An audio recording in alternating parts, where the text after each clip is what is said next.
This episode is provided by Thomas Allgaier and Frinnis, based on the most relevant LinkedIn posts about AI in B2B marketing in calendar weeks 9 and 10. Frinnis is a B2B market research company helping enterprise marketing teams sharpen their strategies and outreach with customer segmentation, ideal customer profiles and deep dives, customer needs analyses, and buying center insights. And welcome to the Deep Dive. We are super excited to have you with us today because, honestly, the landscape right now is wild. Oh, absolutely. Like, what if I told you that the average B2B marketing team is sitting on software stacks where, 53% of the licenses just sit there, completely unused? That's just burning money, right? Exactly. And they're still missing their revenue quotas. We've spent this entire last decade buying tools to make selling easier. And in a lot of cases, we've basically just built a really expensive high-speed spam machine. Yeah, which is why today, for this deep dive, we're looking at the top AI trends in B2B marketing that are actually surfacing on LinkedIn right now. And just to set expectations for you listening, we are strictly moving past the whole hype phase today. Right. No crystal ball predictions here. Exactly. No, what AI might do in 5 years stuff. We're looking at the operational reality on the ground today. The real workflows enterprise teams use to drive revenue. And the hard truths, too, like where these automated systems are, frankly, just completely breaking down. Totally. Which actually brings up this really interesting shift in how we even view the tech. Because, previously, when a new marketing tool dropped, it was like buying a new power drill for your workshop. Right? Yeah, you plug it in, learn the settings, and just build the exact same birdhouse, just a little faster. Right. A localized efficiency gain. But looking at the content from weeks 9 and 10, we aren't just buying new drills anymore. The entire factory floor is being redesigned from the ground up. It's a total paradigm shift. It really is. It's moved from being this fun novelty drafting a quick social post to being literal load-bearing infrastructure. Yeah, and Ada Aaron's made this really compelling point about that shift on LinkedIn.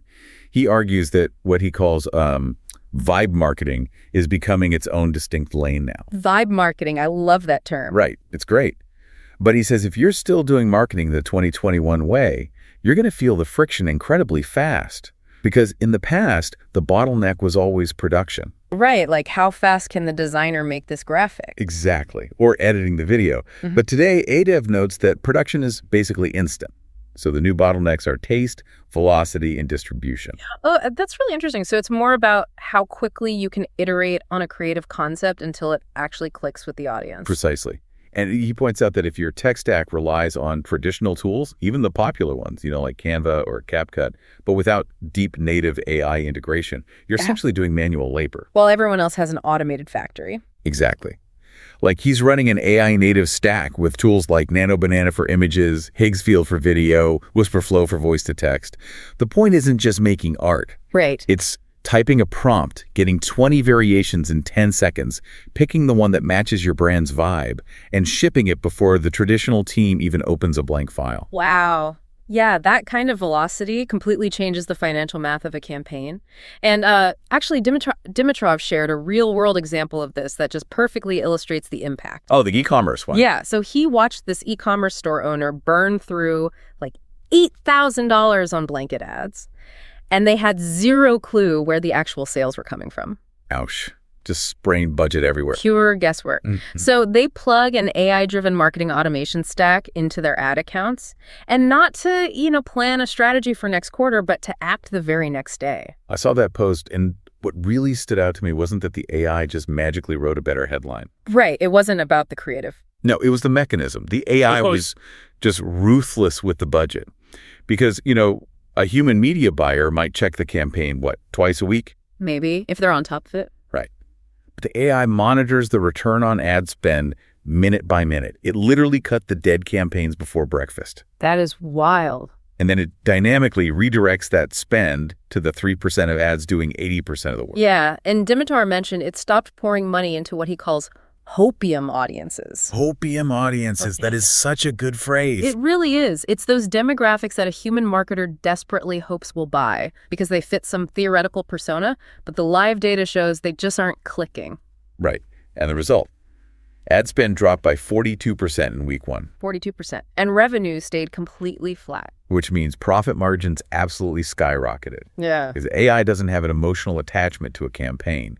It's just ruthless with waste. Yeah, humans really struggle to kill their darlings like that. But, if AI is completely upending how we execute ad spend, it's also totally changing how our brands are discovered organically. Oh, for sure. Organic search is completely different now. Right, and Carlo Alberto Kimmin shared this framework that dissects this. He argues most companies are failing at AI search visibility because they ignore the sequence of how machines actually learn about a brand. Yeah, the 3 stages. He breaks it down so well. First, you have traditional SEO, search engine optimization. Right, the classic stuff. Exactly, because that enables initial discovery. The machine has to know you exist in the first place. Then the second stage is AEO, answer engine optimization. Which is where you structure the site data so the AI actually comprehends the context, not just the keywords. Spot on. Yeah. And then finally, the third stage is GEO, Generative Engine Optimization. Okay, let's actually pause here and clarify GEO because I feel like that term is getting thrown around a lot right now. How do you actually optimize for a generative engine? So GEO is really all about enabling trust. When a user asks ChatGPT for, say, a vendor recommendation, the AI synthesizes info to give one single authoritative answer. Right, it doesn't just give you a list of links. Exactly. So to be that one answer, you need third-party validation, strong brand mentions across the web, and really DAP authoritative content. Carlos' whole point was that if you break this sequence, like if you just try to skip straight to GEO without doing the SEO and AEO work-nothing compounds. You can't skip the foundational steps. And Swati Paliwal added a super crucial layer to this infrastructure on LinkedIn, too. Oh yeah, the C of AI visibility. Right. She says the most important C isn't content anymore, it's consistency. Which makes total sense. Yeah, meaning consistency across how you frame industry problems, your specific language, repeating the same case studies. Because an AI system is constantly cross-referencing data across the entire web. It doesn't reward occasional brilliance. Exactly. It rewards repeated clarity. If your website says one thing and your LinkedIn says another and your PR is doing something else, the AI gets confused and just recommends your competitor who actually has a unified message. And achieving that absolute clarity requires some really tactical adjustments. Marcus Sheridan shared a super practical tip for this. Oh, I love this one. Yeah, he says you need to put a clear, bulleted TLDR, like a too long, didn't read summary, at the very top of every single blog post. Yes. And he suggests replacing those traditional generic H2 header tags with very specific questions. So like instead of a header that just says pricing models, you change it to like, how much does enterprise B2B software cost in 2026? Exactly. Because why? It still serves legacy Google SEO, but it absolutely spoon feeds large language models exactly what they crave. Right, because LLMs are literally built on question and answer training data. Precisely. You serve the algorithm the exact format it needs to retrieve your info. Structure really is everything here. And the stakes for getting this right are massive. Steve Armenti actually shared some data from CallRail that blew my mind. The inbound calls data. Yeah. They analyzed 20 million inbound calls and found that AI search tools like ChatGPT, Perplexity, Claude are driving actual phone calls to real businesses. We're not just talking about clicks to a landing page anymore. Exactly. ChatGPT is driving like 90% of those AI-referred calls, especially in healthcare and automotive, because buyers want an immediate answer. Right. I think the metaphor here is so important. Like for 2 decades, Google was basically a library. You walk in, ask a question, and it hands you 10 aisles of books to wander through. You're just in research mode opening 20 tabs. Yeah, exactly. But an AI search engine is a concierge. You ask a question, and it hands you the exact tool to solve the problem right then and there. The buyer intent is completely different. It's so much closer to the actual point of purchase. Totally. If you aren't the tool the concierge hands over, you functionally don't exist in that cycle. Yeah. But okay, I have to challenge this structure a little bit. Go for it. Because if you're listening to this Right. and you decide to follow Marcus Sheridan's advice, right? You put TLDRs everywhere, turn all your H2s into questions, optimize perfectly for the machine. If every single B2B brand does this, aren't we risking just total homogenization? Well, for sure. Like if everyone sounds exactly the same to the algorithm using the exact same format, how does a brand actually stand out? That is the critical risk. And I think the answer really comes down to substance over syntax.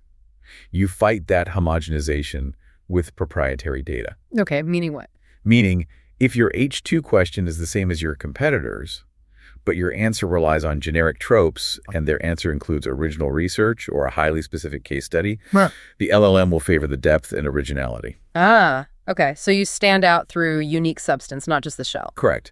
The format just ensures the machine can actually read the value you're providing. That makes a lot of sense. And, if marketing's job is to use these tools to generate that intent, it begs the question, how is sales actually acting on it? Right. If the concierge hands them your name, what happens next? Exactly.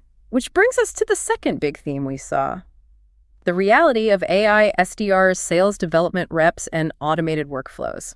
The promise here is just incredibly alluring. Oh, it's the Holy Grail. Right. Roman Cherney and Vanessa Ponce shared a concept that completely reframes outbound.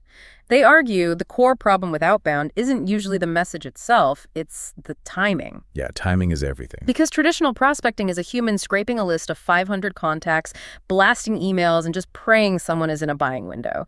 But B2B buyers only buy when the status quo changes. Like a new executive hire or a funding round. Exactly. So instead of relying on human timing, they built a 247 autonomous system using a platform called Goji AI. Okay, so how does the mechanism work? Rather than blasting static lists, the system constantly monitors data streams, like the LinkedIn API for specific trigger events. Oh. Yeah, so the moment a target account announces, say, a Series B funding round, the AI agent moves.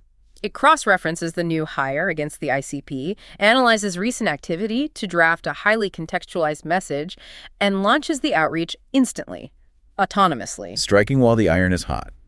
Dylan Power shared a very similar operational win, actually, using Claude Cowork. Oh, I saw that, the data cleanup one. Yeah, he treats Claude like a research co-pilot for outbound. Because, we all know how messy CRM data gets. It's always a disaster. Always. So instead of an SDR spending 4 hours doing VLOOKUPs on a spreadsheet, Dylan just feeds the raw CSV into Claude. He prompts it with their exact ICP criteria, and Claude autonomously cross-references the rows, surfaces the real decision makers, and pulls contextual signals. That's amazing. Right.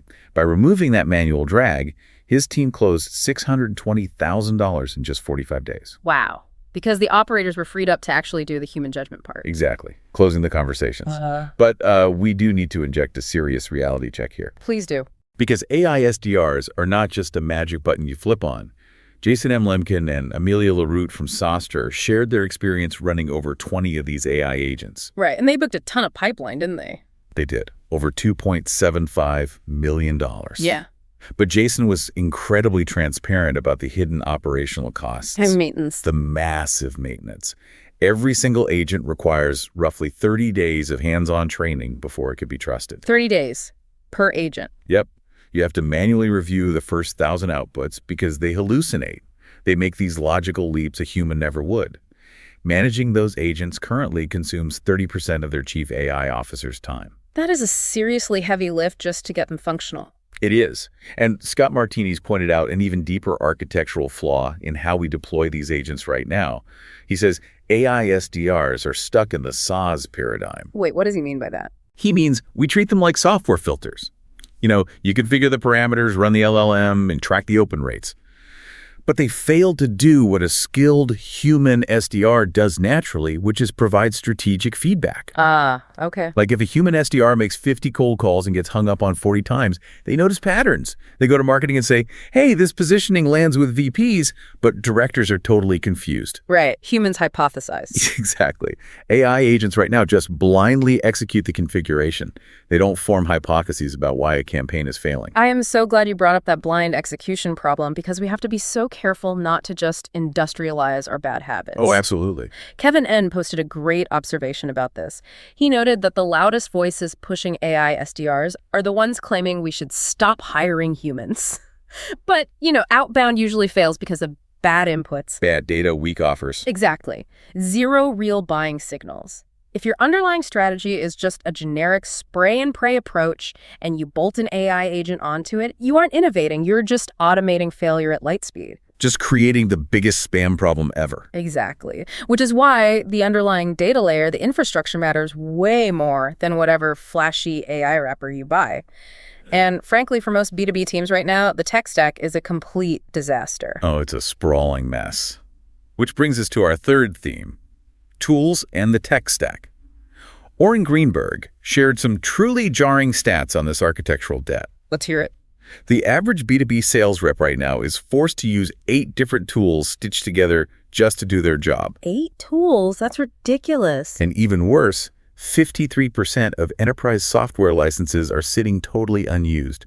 We spent a decade buying specialized tools, and we've just created a fragmented nightmare where data is trapped in silos. And we're seeing the market aggressively react to that, right? Olivier Medel noted that looking at 2026, the question in enterprise boardrooms isn't which AI tool should we buy next? What is it? It's which 80% of our AI tools are we going to kill this year? Yeah, he's seeing enterprises actively consolidating from like 15 to 25 disparate vendors down to just 3 to 5 core platforms. Fragmented stacks are literally a board-level risk now. Well, yeah, if you have disconnected agents making conflicting decisions based on siloed data, you lose control of your go-to-market motion. Exactly. So if hoarding tools is the problem, what does smart stacking actually look like? Spencer Perrick shared a story that illustrates this perfectly. A founder emailed him in total frustration. The founder said, "We have all the modern tools, HubSpot, Clay for enrichment, Smart Lead, Apollo, and AI SDR, and we are still completely missing quota." Let me guess, it was not a software problem. Not at all. It took Spencer 20 minutes to audit the system and find the root cause. The founder's ideal customer profile, the criteria feeding these expensive tools, was just a broad TAM filter. A total addressable market filter. Right. Their target was simply B2B SaaS companies between 50 and 500 employees. That's not an ICP. That's just a demographic reality. Exactly. It's way too broad. So Spencer audited their historical closed-won deals and found the hidden signal. Their best clients were specifically Series A SaaS companies that had recently hired their very first head of sales. Ah, because the founder-led sales motion hit a ceiling. Precisely. So they stopped blasting the whole TAM. They rebuilt the system to trigger outreach specifically within 14 days of a head of sales job posting. And reply rates jumped from 1.8% to 14.3%. That's incredible. So the tools were fine, the strategic signal was just broken. Right. AI should amplify human strategy, not replace it. And Nadia Cumentis shared a framework for this balance. She calls it the 10-80-10 rule. Oh, I like this one. It's so practical. The first 10% of any workflow has to be human strategy. Setting the brief, defining pain points, crafting the prompt. The middle 80% is the AI doing the heavy lifting. Processing data, drafting assets. Yeah. And the final 10% is human review. Critical evaluation, editing for tone, fact-checking. So if you're launching a webinar, you don't just tell the AI, write an invite. That first 10% is you inputting the specific industry shifts and proprietary data. Exactly. Skip the first 10%, you get generic spam. Skip the final 10%, you publish hallucinations and damage the brand. The human has to be in the driver's seat. I love that framework. But, even when an organization gets that rule right, there's this massive operational risk hiding in plain sight. Nicole Leffer shared an observation about team dynamics that every marketing leader needs to hear. Oh, the pipeline issue. Yeah, she calls it the in-house AI lead to independent AI consultant pipeline. This is such a dangerous pattern right now. Right. Here's how it happens. A company has one naturally curious marketer. They let this person build all their custom workflows, the prompt libraries, the API connections. They become the AI whisperer for the whole department. I've seen this play out. And inevitably, that marketer realizes their market value has skyrocketed. So they leave to become a highly paid consultant. And the company is suddenly left with a bespoke infrastructure that absolutely no one else understands. And the whole system just collapses. Exactly. Which raises a huge organizational question for you listening. Are you just buying isolated tools so you look innovative? Or are you actively building a resilient marketing operating system? A true system means workflows are documented, multiple people understand the APIs, and it serves a unified strategy. You can't have a single point of failure. Exactly. So we've covered the shift to infrastructure, autonomous workflows, cleaning up the tech stack. But as we look ahead, I want to leave you with a final thought, building on an insight from Ryan Law. Yeah, this is a really profound point. Because we've spent this deep dive talking about automated factories for content. But Ryan points out that very soon, tech companies will fully automate the mechanics of content creation. It will be seamless. Indistinguishable from human writing. Right. And when that happens, when an automated content engine is just unremarkable table stakes, what is your competitive advantage? The most valuable asset you have won't be your tech stack. Everyone will have the exact same stack. Sure. Your ultimate moat will be your personal brand. Your spiky, highly subjective opinions, and the authentic human trust you've built with your audience. You can automate an email, but you cannot automate trust. If you enjoyed this episode, new episodes drop every 2 weeks. Also check out our other editions on account-based marketing, field marketing, channel marketing, MarTech, go-to-market, and social selling. Thank you so much for joining us on this deep dive. Don't forget to hit subscribe so you don't miss our next exploration. And as you review your systems this week, remember to look at the blueprint, not just the drill. We'll see you next time.